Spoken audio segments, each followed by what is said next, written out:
The overhead squat test is a popular test, widely used in fitness and rehab settings, either as part of the functional movement screen or separate from it. Its primary use is to seek out musculoskeletal imbalances or dysfunction, and is normally followed by placing the person on a corrective exercise program to correct these supposed dysfunctions. In this video, I'll use a great 2016 study from the NSCA's Journal of Strength and Conditioning Research to explain why using this test doesn't make much sense unless the person is going to perform overhead squats as part of their program.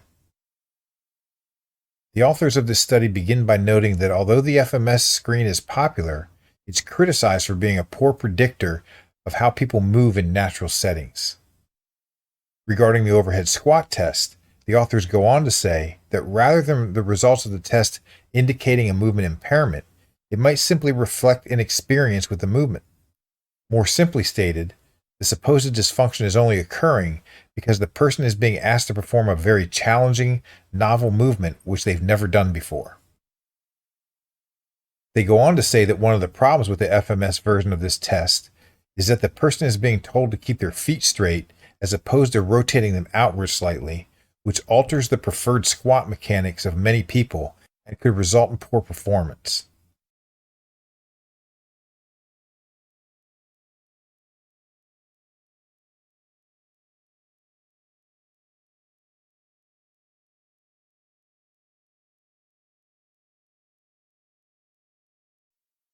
This could negatively affect the person's attitude towards the exercise, training habits, and their view of themselves.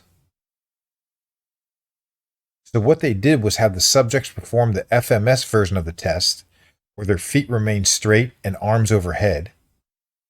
A second version where arms were placed in front of the torso so that the arms overhead component was taken out of the equation. A third version where the arms were overhead, but they were instructed to place their feet in a comfortable, preferred position. And a fourth version where their arms were in front of their torso and feet in a comfortable, preferred position.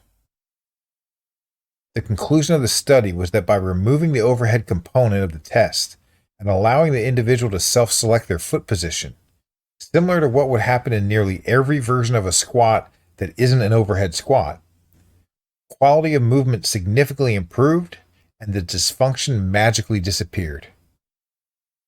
Their conclusion also included the common sense that if there's no need for arms overhead squatting, which would be the case for most people, you're better off assessing the type of squats they're actually going to perform in the program. This is why, instead of using commercial movement screens, all of which are loaded with limitations, a trainer or coach is much better off assessing joint range of motion prior to assessing any movement, as I explained in my joint range of motion assessment video. Use it to rule in or rule out any areas of tightness, and then assess the movements that will be part of the program at the time the movement is inserted into the program.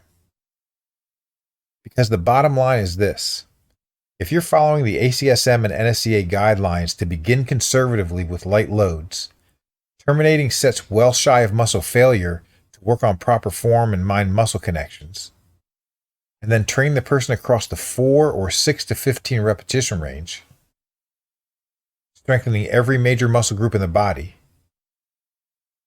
while you're simultaneously improving flexibility in the areas where they're tight, you're already doing what you need to do to correct musculoskeletal dysfunction. So ditch the overhead squat test in favor of those suggestions, and you're good to go.